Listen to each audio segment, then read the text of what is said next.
possibilities.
Na emraso se busiafo yede ebesum wo kaseboyi etwagu ewo Coastal TV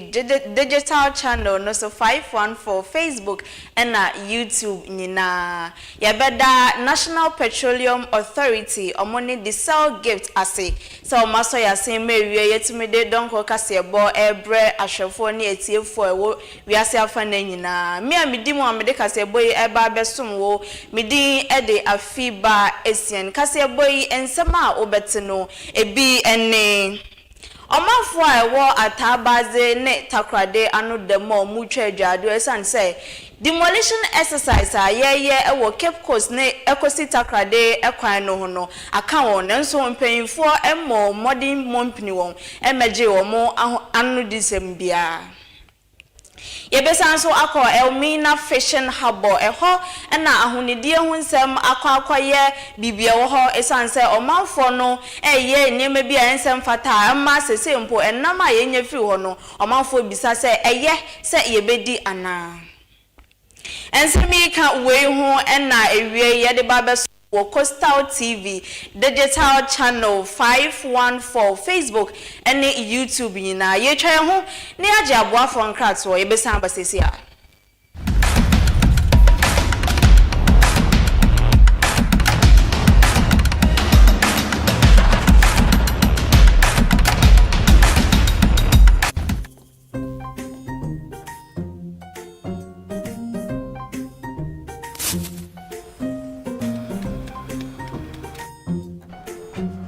Mido, you're not Biana. Uncle Fat Jibby, you have a bit so every time upon I say, baby, she. Mangashi. Junior!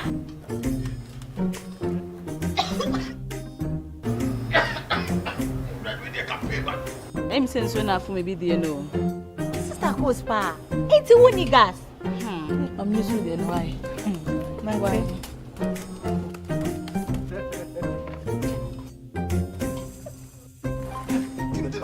Down Yankana wa. Ah, Sister Cos. Use gas. Gas ye fast, ye easy, ye convenient. LPG, let me see your hand. Ooh, I got it.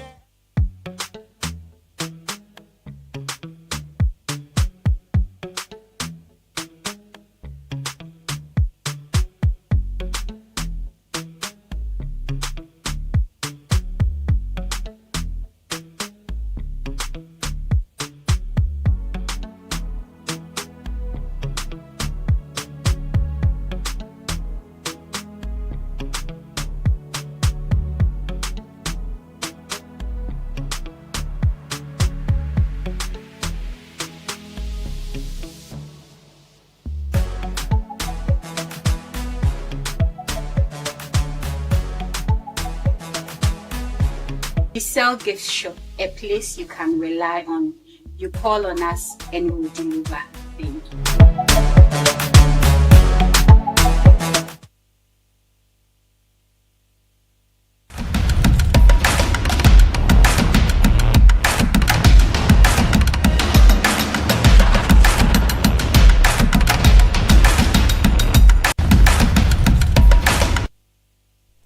Afeji mre na tie kasebo no enchiremu.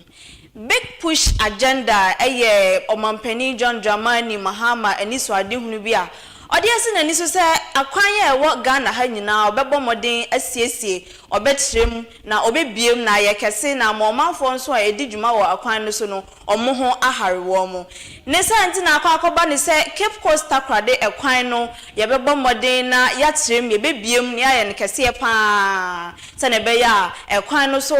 akwantuo ni bibia no ebekoye na akototin. Na omanfo a wo atabaze se si ame no kasa di omanu dem and say demolition exercise and one coba na one could hear say a buying beye, send a bayer or met me a beer quanimuno. Otua near Bemarco down, Otua contain our store. Near Babel Market home, Nanso, some paying for Bob a pino, no mabbe bisau, and also mabbe catcher say. I draw once a quakuman would die a baby boo, and Nasa was torn near Babby to 1200 year. A be sa NC. And Sissia, I know Casa Costa TV about modern bopini woman, yet you are more announcem. Na nsamo amanfo editu dwa no yenko na yenko tiebi aja na American na jumeda wodi wa hade yina yenko ntia na mmom anka yempenfo a wo kei anaso de district assemblies no anka o maka bibi mpon fanche ya ntehwe me yati ayen de yendutu nti ya store ina ya memado ya ka ehye mfuyi mu nsia tent bi mpo na ya hyase enso anka asamefo agyen ske anka bibi mpo da mese orobokoda ani anom womra ne yenhia ade a wobotuti wanje da madi mpo nanka wonfa nkobo wo ho adwa wo baby foforo ya ntehwe wo ba no wabegyan wire announcement achina ya mo wona 1 week ya bana wo ade bia wo kwan bia be se no anansa Saturday mo wan wo from the sima mbesisi a mekala wo heina wo se no medzi mika mebei kare sie mpoma wonya abota me hyetai na mempia nkomani mpo wo sunu die kritim was me yika ne ntam wodo bia no wodo bokwan no mu wo sunu wodo tukwan no mu na wo ye wo jeho enti se yetimam na yeyina wonso mo nimpa anke mpo wo bei onia ebia ya mo 1 week ni dem 1 week ya don waka na anke mpo still penufo mbra ya ncha na anko ne meka asampepe bi de so wo kwa mpo ahọ na wo kwa no ahọ wo kwa no so ye hwan wo do so obi ne do ya nkohwe na yidi dwuma bi mpo ya fa mbo ho ni na ya ntehwe ante mbi sere wo nwa betefu ba ya hihye bi bia wo ba ya dam ana wo ba ya dam anda ni obi a meka hwe nchen na mom wa be che stores no bi no ho de dam boshimi a 26 obi an yini bibia mfim na kwantata no bala obobu no wa na adwuma nti ye bi se what is certain that wo nsama orokodu yo anka ma de said pa in there anka isia adanfo mpo hona wotete wadan mpo isia wotuan na obi wo mpa nala oni bebi sisi a mpa dam 26 no ofim pa orokom nti anka wonya abocha na won wo metraze bia je bibi kakre na adan mpo na do kwa hwa na anka da kwa hwe na sisi a de anka wo momadi na yesre wo bo open adanfo na ade no na stuff yi so obi anansa Saturday no obi no store nemo wo mi machine na begina ho oso orese no nti yesre wo momadi na wo ma stuff na efiefu na ade no wonye bibi won fa mbo yen oni yen hihye bia o maka hwe nkire hen but ye memenda no wa be no waside ode ye koke yiye ni ku hu mpanyimfo na wo ho no na bo baka ache no wanka nkire hen nti wo maka hwe yidi ya twa atwenye nti se share wa ba de pa na wa na tutu another wom de abana hwe na wo kon no ho a wo sututu but nya na ye ntede nya ya store na oye blog no waka na yan twa na wona yan kasama but wa ba na ibiri pa kire yintutu enim na wonju nti yitutu enim na woduru nti wani won ka hwe na so abanda wo ka wo ye 20 ana wo ka ye 30 na wo bro 10 a beja to Ntankro ye hwa aya abana bia do na ye ka because of them ram hen dey se nkita payment ano bi one more hwe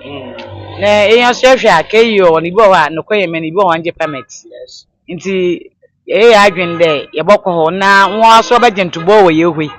wo be ye bibi afo ho a because you na aba ntwema so mo yiye nti ye hwa nwa am wo baka chen no emre wo ba mahen no ye hu na e policy Mbo so won tutu no mo de sisi wa ha onye o sende dama abla wo kada ye ntutu na ebiru mo won ya akofan zama da mpo da ansa na yerube di bunyi emre wo zama ye de ye ntutu ye ntumi ya ntane ye nzama wo mi na ye yi ni na ye ze ku gwad na ade nti sisi ala aha ka se ye na emi ye pon chop so banda ka alkon waso wo be ya ampaza wo mo won ya ha na wanya na ntentam amenyonu so ye tum ye beebi na ya atena ya atonye na ade onti da maza ye na nzama ye de gugu dem na ade no obaye he na asam ye pon chew ye na ade srezen nkomo we biara mbado da wo baka atende ye ntutumpo oh ibia da ye ruchi ye na mbo wazi buo he ninyi ana na mole wutu afo huni wanye na nka asem bia ma wokan ya ne da ye ntutu especially containers no onye tebu sa mbese afo ye do na ade wo kwan wi na ye ntutu wanka asem bia fa nche ye na oson kwan ne da ibia wa ya ade wo ye ni menima ehyan so wo adwene ye no nti na wari ya da maazan at this ma wari ya no wa ma ya ho tete ebe bise bi mpo anebo hye bi mpo na tere wa adwena ma ole ya wa agbane yare be mpo nkomo twetwe bi anyi o abadum na wo ba be kai se he wa ha na nsisi ka na aba de kwan wo ba ba ye kwan no nti temper structures no wonyi yi hono nzama na aze oh one do ba ba ya mi za ko ya ba 3-4 times na was date aka ho da mi de na wo ba ba ye dwuma da mi de na wo ba ba ye dwuma nti echi na wo ba ba kai se he nde ihe na hene zin ye blog na zin ye ntwen na Ghana Highway Authority oba hene ho wonye na ebe tun ko mansa na o sa da ye ya ye nti oba ndam temper structures na zin yi won za ma na etuo nti Saturday yi na was da makatepia na oba mo bo oju da temper structures no ho na na emu no mo wa ka ho na ho na zin ye blog ntan wa ka won de so nkomo twetwe no ana obi amba ha inyo he asese zin de sisi ayenyim na ekwa na woye ndo bobo he nyina na emom za o sada woye mahen o se na sisi a he na wo rutunye na woye nyi bebi ayereko na o sada yekoso nti nka bebi kakra wozba mahen ma o sada yetu na yezu ta na mbo na yezifi ha yezu ko yedu ko hwe bebi a yebotum he nso yebe ye adwuma mahen sa akonya ano no oni he na azese zan he na yeton ade woye nya yesada nche wonye mahen o se na yetete da wosna o da mombo na otu ma oba ansa na he na yebekwa ya akọ nti da mazi sezin ya za yesede bibi da mo hwa wo mahene nsanka na yenko na ekwa no so wonya na wonye ma onde me ma ye hinala o de kan no me chia wotiefo no wahwefe yi ha de odibi abrahene pide ewo ya hyankan yale o de kan sisi ya sha stores na da wo ha na de canopies na da yutumi yegina ase na yede ye nyina wo etutu ekwa ne de ye nyina ye support de support me ekwa no yede ni ye no yede no okodo na emom eho bebre no da bre especially one ye to na ade wo kwa ho nye ne ye edwuma wo kwa ho sisi obi wo no store oni bebi odi bisi odo mo container ndo no do kotu bebi na ohye nenim so obi ye bebi no de sa wo ye bebi ibi wo wa aka no store wa aka ne dan eho bebre no da ade ye na yan kan fu ipo de se okada na wa bedo wuju nti yintu ya kale hwe no wuju a ye ya ka di butu etu efi a na mo wo store ani nyambo wo no so abaye ne dan session de sisi ayan yini bebi a ye de ko yini bebi a yedi station no konti yawe mpanyimfo no se bia wo ya mobile na se the memory ya do ko time wo be buju kwana na wo be butu ne fian so wo be bebi amhen ne ye de ka na ekisi for the meantime there ye wona atwenim ye hwe mpanyimfo anim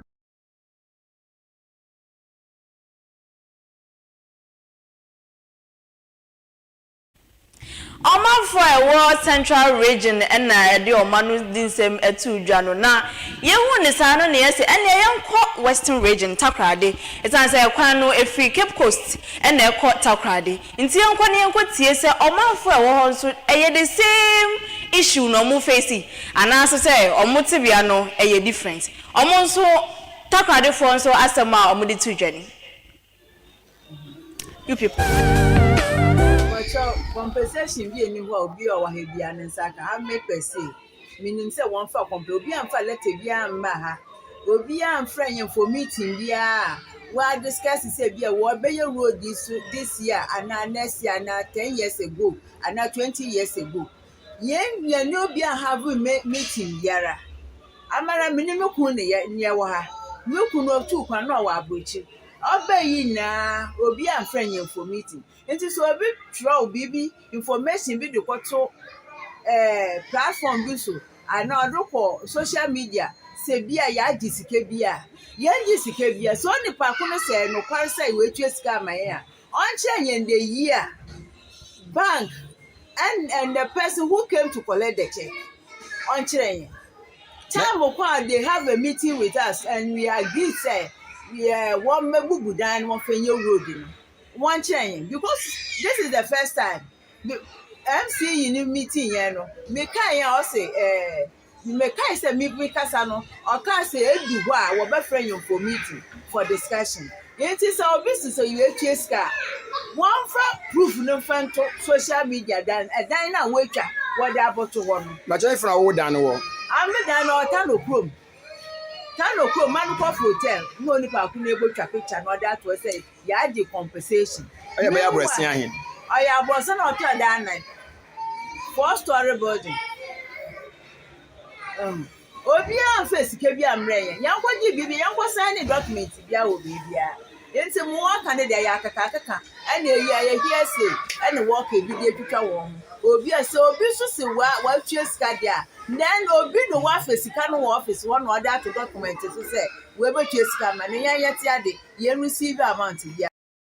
yen dan no ye wo western okrum ba wo be market dan no ho no obi amfa ske bi amfrem bi ana won case kasam bi amfa nchen nti yan so wa atwenyim ye hwehwa ye instrument na wo bobugu yen dan wa bla won ka bibi amfa nchen ana won fa bibi amfa me nti ma oti bia no ye hwehwa na ma wo be ye nti se mo ante hwea wo be ye se ye instrument mo bobugu ye na dan aba no ntumi ye da ma adam da ye tifie ifie se bi otafa atwa ye na ye si krampa ye nananom ami dey mami today me nana no si ahanso na wo ho ye wa hansa na wo ba be first ekwan na wo be ye no jerry na bedo cp ye wa han na wo be ye kwan na ma asem ye ntibi ba ye obende ye wo ha wefu no wa abatro ye ndan ho dey wo be ye kwan nti ye ntwa ye ntumtu da mo ye da so ye dem oti bia no ase do ye da wo ye na ba no ye no oye asa na ye nso ye tum ye tu ye na na ye free takrade so ani e bohwi aba mfimfin mantem habiem ye call Elmina Fishing Harbor ho na ahonidie ho ntem meka sanitation akwakoye asem papa osan se omafo edi djuma wo ho no ekamia se omonhwe enni harbor no enni kra na ye bo modern se ye kɔ ne akwakohwe Coastal TV yanka se de eni kwakohwe se ahonidie nsem ekosen wo ho esan se ahonidie de san koyi a ya na bibia etimi touch ma enkanka enama yenya efiri Fishing Harbor no ya na eho etimi touch ma kakra enti ye bo modern se ene ye mompini ho na yankohwe se ahonidie nsem wo Elmina Fishing Harbor no ekosen na ye koye no ne yenso ye di eni kohu ye na nkoma ye di ye no enie na oba ye so wo hu se ye wo dustbins wo ha camera no de ko hokora bo si dustbin wo ha but ni nyina onum nsuo ni wi a onfa nwura no nkogu dustbin mu na odi ato agu ye ni nkrofo na amototon wo ha no na chese pure water for no ye na mo ye meeting nkrofo na amoton ahwe ni sa anima nyina no ye na mo ye meeting nkrofo na amototon bofro ni bibia amoton ha ye na mo ye meeting say at least wo a woton no wo de kita container nipa ni enum wi a na woje rubber na ye den wo de atum ye na mo nyina ye meeting ye meeting more than 10 times the bia ye na mo din komo but asem na quiet say ukoka ye say na say ye fa nkrofo a mo ye cleaners wa enti ye nye nwura na ngu ha na mo ye den enye juma but ukasa asoso a sebe won ka ne yie akwai ti say wo ye nipa na onum na nwura na kita wa na board dustbin wo ha fine fe keke say fa na fa ko check dustbin mu but amonye nsa and say dem mo aba no we mu nyina ye mo am nkrofo a mo na mo wo ha ni amontimi nye den nsusu ndi nkomo na mutimi sambo ebio na ntimi hu se de ebeye ba so hu se dustbin wo ha Yes. ba akososo ni ye obese 14 dustbins a e wo ha ni nyina no kwa empty adenti nkrofo no mpesa mafa nwura na gum na sisi okaso ba ye measures bi a oba make sure say dia moton no oba na obehu si nwura wo ha ommo nipa ne mba yesi omo na ne dwane ahwere no nti nipa ejuma de aye na eden kakra but ye be ne den but ye nyina no aye kasa have a coastal area de aye kasa na obe den oni nkrofo no be den be kasa nti se de aye kasa no ye bompa se one day obi abehu se menum pure water na mididi wi a mo memfa nkogu ball ani na ma na adwen ye te se oh ye won nkrofo a amopra ha nti se ya nye ne fi a amonye dan amoso nye adwuma nye na sa mentality no sebe one day ni nyina ba den ebe yi afiri ho na ye hu say yes Ghana no keep Ghana clean and there ya man paying de bia woka let's keep Ghana clean ukwa abrochiri a nipa no num nsuo a odikogu ball mu obroni ni bibini ye nyina nye nipa baako nti den na wo bibini no wo num a wo mpeso mfa kogu adenti ni nyina na ese de enkyire ya shankomo twetwa anyanye oye engineer ya ni twetwe na o me ya ta se dustbin osisiwo mama ya kwhwe dustbin so na nsa ne yenhwe oye eyi ebe kara hiamaba anabo otiba ma ya ba fa ne yen brabo hwedi mu yenhwe ne mu iwura ogum ibi sere hona na odugum na dustbin na oso mum dustbin mum ye empty na mum insu rubber take away rubber nkarako no hwan na oye rubber sporting bag nkete mum udebugu iyi mum na weja dustbin na ono da wodi wura wodugum ya bo hwede ya hwa iya mpefa me atase dem nya nye be ncho ogwa ha usana dustbin wo hɔ a oda wodi nya wodugum ebisha me yenko na yi afradom no ajarum afrafna so yen bon komise de eben senti poti banti na dustbin si wo na yenum nso a na da to fom yidi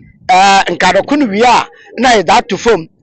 take away do ye mu do ye fufu do ye dokon yidi wi a na no so da to fom na yemfa nto dustbin mu no manyanye ejanom ananom afafo yenum bon komo na yembisa hon da yereken papa idi mesawara mu akwa ba wode mahinwa potin mu mpefa me atase wode dustbin esisa ha na so yehu oye rubbers na potin bag wa ana ebise de abnadinta no demende motiri me orokwado yo body azam papa leso ba ya botum aboko ya menyen na antina na be wana kakama leso botum a abako iya menyen na antina ma mede wo ba sisi wo da bia woni de mo fa de ye de eku me chemu kakawo nti oy den ye na dustbin is na so yenum sala na datu agbado na datu fo yo kafra ye me mu ya owo nti ama nya nzamani nyina na yebotuma ya da atibi papa e mo achi e mo akwa bo nya hinwa ya hwe pot ha iwura ogwa ha yakwa pot mpanyifo wosere wode dustbin wa ye ho afamde na sabwa edanuma afefa ho na wodide wodugu fom nti emise wo sentira wo ye de ma de senti nyobe papa yetem abe sentira obi mojo senti ya yo adogo de so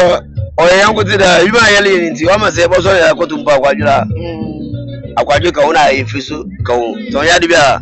ya sheda ya de ma de nti iri wo fanche nti dama fanche na anomba nyobe da eda ba da fufa ba na dustbin iwura wom sinde iwura kufom da ba da na nhwa kwa fito chelo kona mbaba na ama elite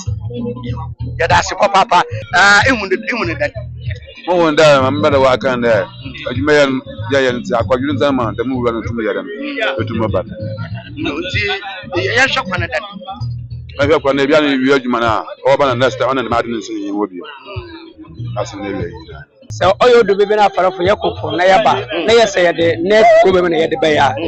de be wele your net no one ye wula na yede do but you make sure the answer the yebo we adwuma o say there watch my phone another was a boys go to mo yede wo boano na that's been so obi nam no odade wo botim na odnam na olokoso no odia ontum no nkade ode wula na bottle pot a odo that's been wo de bere ode bottom the same with the nadwin for kakare wo ntum na wan fa ntuma ono ni na nechi no so ye won na wa yede o ya working report ade nti so ye na say free business say bibi tire makodo na moboto a mo fa nche no onye de ye ya fara fonti ye de nyi de ogbon na ye de ye na mo ade ni bi o de message say aboto ye le ye net nti wula ni de bi okwa bi ado e bi baba na ansa na ye bo wie wula no ngua nti wo fa ni na le wada de wada ko ai Yeme obi wa when we kwesken dia bi no cause sekeni me mu yeme bi wa oye no ye oye che no ye bufu that's no one usha sekeni na afa freni ye freni eduma no le after eduma no ye won no wo pra ha bosum so den uchi onko dem go fi abosum so uchi onko nti we jai ugbo report na asha ase na dem na yi hu ne okoro na report so oto afafunu wi eduma wi last akra awon no pra no we said fine that's mean we moto wa bafo ekuto this that time se mutu ma che bi no sue wa ye ma de ade wo mo fine den wo fa nkwe nti fama na ogba o den wa pro eguo na ha na ye nkonkon mutu abakara afafunu ko tina wa den we anka adu we wie a we afafo aye eduma wie wa pray na do na sade so obafo ko wa ba den wa bafo ko iwo mo fa ko aba 3 days 4 days na ade na wa asiwo nta no tuma ma to na wapu no we gwa na hanpo wa gwan gaga nkende dem na adnet ntika kam wakan ai emme kakra etwamu so manfo bekaya na edwadifo anu dem esane se ahoho a efiri omanman so abaga na ha chese bodwo ejuma omanfo eye edehwe omon kakra no omodo ho aba begimu a omaje ejuma no mpo efiri Ghana fo binum ensem enisi omodo omani di se meto abanim se anka beya ankasa nnwuma ni nyina no abanhwe na ontutum na asumdwe emra aban so etie omusufre esanse Ghana mra emma ho kwan se hoho bia befiri ni krom abaga na ha abe bodwo ejumenti no oye na adwen san ko beto sa shop ne sa nnwuma ni nyina mu ama asumdwe aba nanso obehwe no na Ghana ni bi ede nanim akwaje obehwe shop a obi anim se eye hoho obi dia no na Ghana ni enete ano obi sa o se me am shop empo business certificate asa ejuma no ede ye ejuma no obehwe na Ghana ni bi din na ewo so wey ama Elizabeth mami Elizabeth ofosu ejare no ye Minister for Trade, Agribusiness and Industry ede ato Ghana fo nyina enim se ye pe se sa ohaw no eto betwa yenyai sa de na ye di enim ekwa akwaje ama ohoho na emma sa edwuma no yentimi antum no yenhwe na yenjai. I can say for sure without any scientific basis that foreigners are not responsible for 70% of our retail market. I don't need rocket science. I just need to go to the market and scan around and see how many retail outlets are manned by foreigners. 70%. I don't know where that statistics is coming from, and I don't think that it is correct. I would not deny the fact that there may be a few people in the retail trade, but this is what happens. Even those people in the retail trade who are foreigners are being fronted by Ghanaians. If you enter the shop right now, you see a Ghanaian sitting down. What do you have to say that you are closing that shop because it doesn't belong to a Ghanaian, whereas it's being manned by a Ghanaian? And if you go to the Registrar General, the name on that registration is a Ghanaian name. So, I mean, I don't know. But what I can say for sure is that if Ghanaians don't want foreigners in the space, we can fish them out and sack them. But so long as we keep fronting for them, registering for them, there is nothing anybody can do, because you'll be sued. Can you imagine that I come to your shop and I say that the shop doesn't belong to you? The name of the game is evidence. You go to the Registrar General and pull document which says that it belongs to one Owusu-Menu. Which black Owusu-Menu does not come from Ghana? And so you see, at one time we don't behave well, at the other time we shift blame to authorities. There is no way anybody can sack any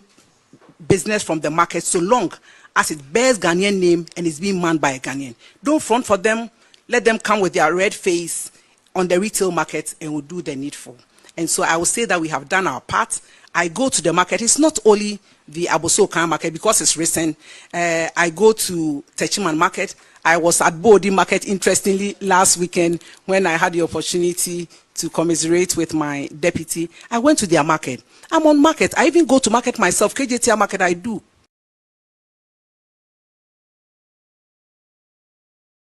#1 TV station ewo Cape Coast ha say yese wa wenima na wa wenia ne santi ene de community connect dwumadie sonko kra ya ba be sha ase ewo Cape Coast ha say amanfo be kaya na wo twetwam ye ko pedu ye ne omanfo no ekodidi nkomo ye ne mpanyinfo bi e ka bi yeye edi nkomo twetwe nkomo ema omo biebie nsemani so ekyereye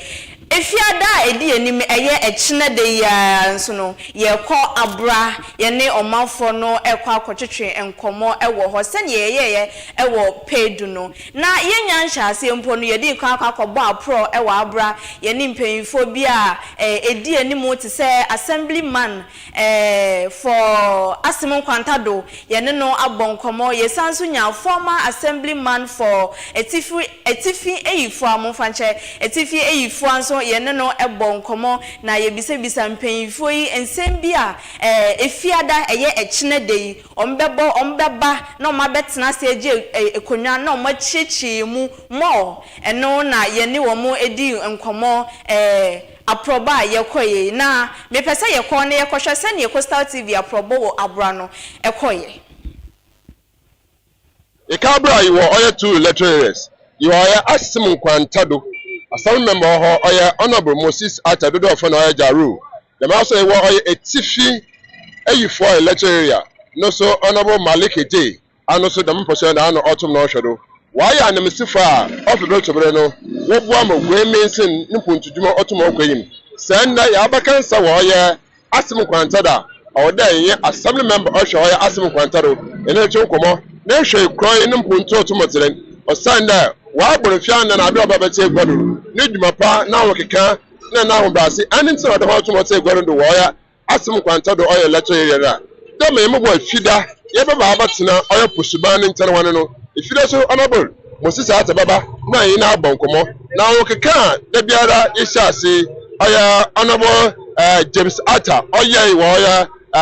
Abakaze, elected oil period, Yim there, honorable Moses Atta, and an action manner. Abaya mo asene dam enti eden ka bana bado alaba good morning fine morning baba to apom yes oh yeah na do pay we right alaba yen hwe de who lecture area eja assembly member mpando do an oh me two times to tell 8 years yeah 8 years na mukwe yesha abra hwan wo keka wa abra ba assembly member aye hunde ozika no mechia adikro na na kori ade otode bien na oba hima na kuta otode ba asan mbe atwe mani abra especially there were so many issues why Abraham Bosha near lighting system no a problem Abraham my mother Matisha was share Abraham Quantadasim the okay goes of the car the lighting system the sharing problem I will share markets near what changes of water Metubo market warm I'm a toilet use a water west you problem kaka I'm connected to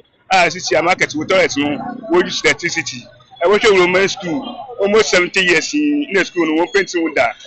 Me and you for you could share. My school no way school up wa. I come. This I need to answer what you go to be good to be the home. You see, I'm not doing new committee for no Nanan. You are big good. She said, what should be a big no one. First, you should offer for phone. You said, I didn't die the witcher. I would have PhD. And then also some big go to be at the home. This is the same problem now. I was last 4 years so far my whole what when you so far by the man no buy no it's soon from go bia mo after 6 go me they will come to be the home na say the cars apapa the drivers what ties with the so na me problem home so me good myself that problem no say the measure make me easy no say me can ya chewa adibesa nti man fun what should measure no them face ya na mo kwa na mbom mo mo no na so de wa san otu am di biom this year dwuma de magudu am ye de mizi wie mo no baby ad menyim this year me ho ka sei menya China for nyam na aduma was more was about bad stadium network me AMC me na ko yonyo ayakasa wa me tu AK meters aye basis more was stadium network. Alright, yes, na be said yes sure oyabra sanitation oya hoto nsese ebe sanitation da be. Oh, sanitation. Me ba no me first season no me for both former MP na current MP ay kwa me ta yakon no na mbo babra chesi me NGO free ba ibesisi egoma mo na sisi a why the sanitation no new government obey oye the every month bia e be dem sanitation no by assassin yes so no e na okokama but is why that ho kan no o fuma sisi a yen MC gba the man of the same then what back you. Alright, so me said Costa TV ya she me gba so for community connect ezinka ko pedu oyaba kanze adopeda abra yemo boy fida yerbe when wajira yeba abra na. Oh me wajiba papa because abra mo issue na ima akse bi oda ebisa me issue so abra mo na me kenya so me dem no tuare mo nti yemo boy fida yeba issues ana ebetena from ne fit ya aka na mom sisiara aba futu na ma manfi a nda na petu me yetwe nko especially na America ko no we free abo procession first we ba no na ye den mfande kam no adoso abraham ba ye procession we kam no e no afufu mbaka but still aso zofu no den wona wa ha mo isi America chem committee fun there sebio what young pon nsan so do kate yan yi ba ko nsan kate yan ni isi mo ye kodo abraham abraham mpuntu na ye de ye pre isi ya ba sawon sebibini nananum na opinion this is what we ma ombo ne ko na no nkodo do no kodo a mi mo ko ma ba ebe na mpo wo ba na be de be bezi fa so ho nti ba de wa se fi de ba na ncheche mo de cheche bia na za to ho mu flag afo so issue ka to ho mu e ba gege e abro position won ye ombo at least isi was 20 wo afa economy no nti at least the person you ku po be ja mu no that mo and the wonya mu asan wo pe no ato anyu ya da ho mu nti no so I am daddy on the ho papa nti fi da ba ye bi zun ko ba kan ba ana we bada so papa ye mention papa aha all right dem oya honorable Moses atotum kan no dem na otum no si send in some pe tum ho oya honorable assembly member honorable Moses ata ana o chene me bo fida aba batina asa aba madina fi odin some pe nye tum da tuga nti wo so aba madina fi tum reche tum ite se ne so sire e mbo fida ye ba baba kansa wo so aba madina fi tum na achira adwini biara a o chira bo to babwa madina tum akwaye ya ba oya aboko me ititin zeme biara yin oya Costa TV community connect ye hwehwe nzema otum orkon nti se ne so sire ye ba oya mposado na efe ye bankoma wo so butuma ateza otum orkodo debe de bia ye kere no mese ya be ye bohwa oya abra kwan ahoro na yetumi ya hwe oya za otum orkodo ye kwa bia wutum huregu na ye kwa oya bia biara o so fetare etu kokudu woro e ba mazina fi ama na zema ho aso etumate yo wa from honorable Wahab Said Ami community secretary nti nananum ho secretary yem wo krom ha former assembly member as well. Okay, na opening ye twam no na ye hwe bolle sene hasi afa afaye ni se first no na nka ntisa ye pese wo boye nhyem kakra ba ni sen na sese no ha ye fine sa Yo ha no fine wa ye ogina nananum na hi assembly members in committee ehye na ye ka hia ho bom ona me wure oba ya bakar kwem ho na mkar kwem ehune wura no oba ho nti hina na ye hyema ye fa ho adwen den no se ya nhwe na ya mfa hye pa amogbaza aha oben kwem intervert no kwanare on fata na obasa iko ni zin nti ye ka hia ho bom na ye ka hia ho bom dwuma ye di yan de ewura na wogun han ye pede ye zi ma brofo mo fa polluter pay system na yi de the aspect of polluter pay system are implementing here pay and dump you pay you dump nti dam policy ina ye bo gbazi no so the my bring zoom lion is in operation nti ye bo Cape Coast Metropolitan Assembly ye bo ho amenzie na waste management for ye bo ho amenzie zoom lion fo honyina wo ba ha me ye tena ase wo besa hin vision na e kire ho hin vision no ono yem sisi wo hunu he a nne bi wo retwe na ide ye hwe ne ye ndem no na yɛmɛ ayɛ adom ma yɛtum yɛ control kyɛnkyɛn nkurɔfo wɔba obi gyina here a ɔde ne sa na wahwiri ewura no wahwiri bade na wɔba wotum wɔba ɔbɔfo ade na wɔdzi gum ade na ebutua sika nsa na ɛde kugum nti mɔte biara ama ma afi ewuragu no brɔfo bɛse wayɛ no responsibly na afi aboɔ so ma ahatew nka ne na dodo a wozira sɛ nkyɛ wo yima hate but nnɛ gyina ha ara na ba wɔyɛ ba wɔ hɛro nso on sɛ hwee yo nti da me hyehyɛ ne ɛbɔ adze a wa mama yɛnya resources a yɛtum yɛde tua nkurɔfo ka yɛmpɛ baasa na yɛtua ho ka wɔ ha ebi wɔ hɔ ɔde wura baba na ontum mmaro papa ɔde yɛnya tenant bi wɔ ha ɔma ewura no do obi wɔ hɔ ɔde ɔtena ha na wagye sika obi wɔ hɔ a ɔde ɔpaapra yɛnam yidu yɛafa nkurɔfo me baasa state mi nazum line yɛ ha bio nti ho na wɔpra state mi nyinaa wɔde kɔ abebiara ɛna yɛafa baasa so a ebinom nkyɛnkyɛn na wɔde ne me na wɔde wura wɔde hyɛ beebi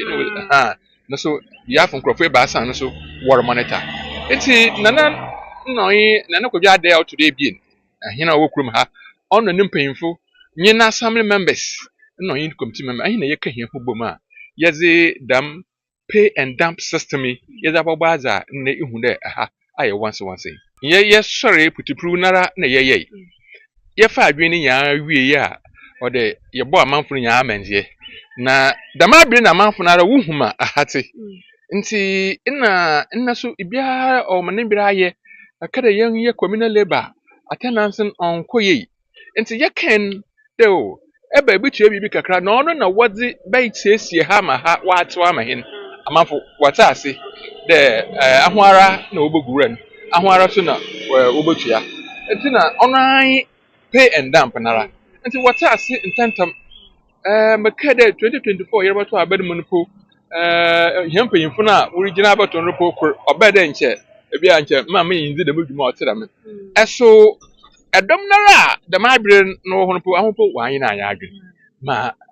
dwumadi ɔkorɔ daa de besi siara oguro koro nti amanfo na wogitum ade biara amanfo wogitum no ɔyɛ adwuma nti very well sɛ nne bia yɛgyina ha sɛ wɔhwɛ ha obi hu na aha sɛ obi anka nkyerɛ sɛ yɛ container wo sɛ ha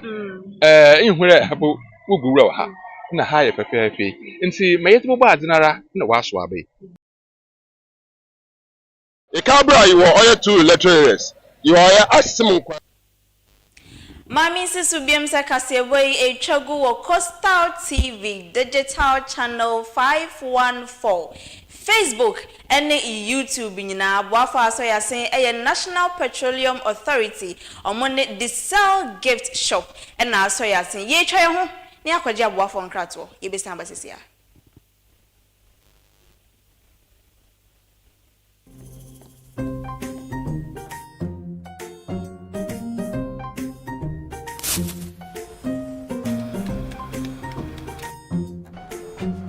Mido, Gana Biana. Uncle Fat, you have a swing every time upon I just a baby shit. Mangashi. Junior!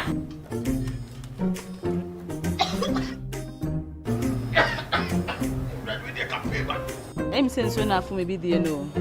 Sister Coast Pa, it's a winning gas. I'm used to it, why? My wife.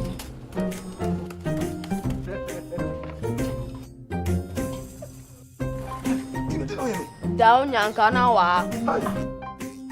Ah, Sister Coast. Use gas. Gas ye fast, ye easy, ye convenient. And wow. LPG, let me see your hand. Who I got?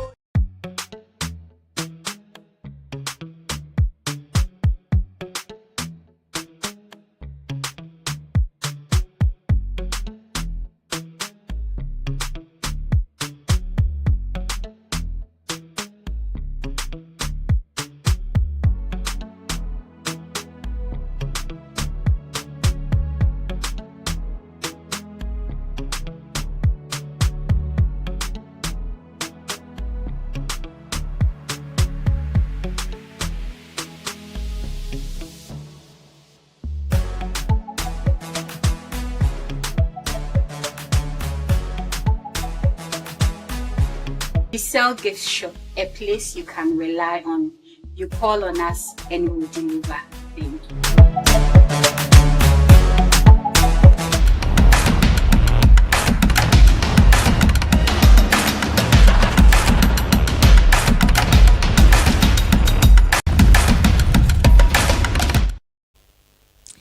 Na yetwa kasiabone so ana yekọ UCC University of Cape Coast eho na Department of Theatre and Film Studies enrade ya omopa omudwumadie foforo omode ababe tudwa ho stronko kra ewo UCC eno eye theatre season for 2025-2026 academic year na dwumadie ase no ebehya ase efi January 22nd ene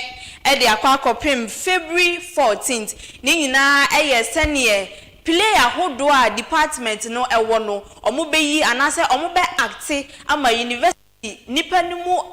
university nimu nipa ene omo a ekeka ho nyina ebenya akwanya akwakwohwe sa play bi in the chest of a woman and her husband has gone mad again and the pretty trees of Kakwana a player efe na echra de ne sanso ebemo wasere ankasa enrada na omoye launching a chese omodi dwumadie na ehhehye so fefefe shonko kra na ne course wo UCC main auditorium no esewani ensese me ka kire ni sent me pesa wo hwebi na wankasa wudi adanse ema ho to reflect, to entertain ourselves in a night where we get to feel. On this note, you are warmly welcome once again. If you checked our program outline, we did promise you some film screening. And for our first performance for the night, which is a film screening,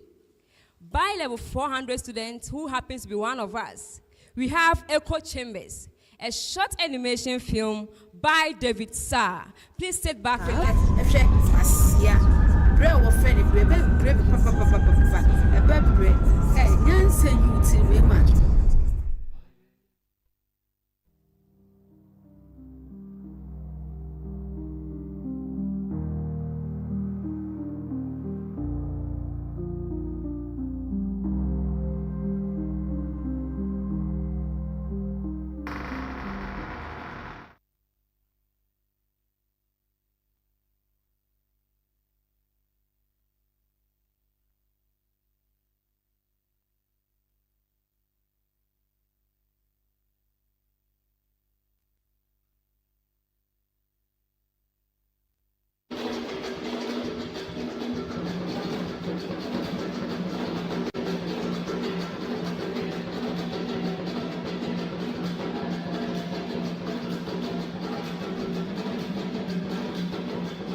say enra na enya asam keto akra ni say na mpese mi hye onkran say bomodin say play you know wo mesi emu ba akokra obebo modin na wato ticket na onso akwa play bi esha say free ne eye 22nd akwa kodru 14th February Valentine's Day no omodin na kodi ewo UCC main auditorium na kwahwe play ni bi fatu wonfo fajejiweni na onso okra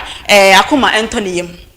Ebusanfo eha na ebegina na yede Coastal TV don crow kase bono yede ni nyina aba na wieye mamefa aseda biem emfa man National Petroleum Authority omoni disaw gift shop say omaso yasen ama yenso yetimede kase boy yede abre mo mamefa aseda edi ho nso enkoma me technical team producers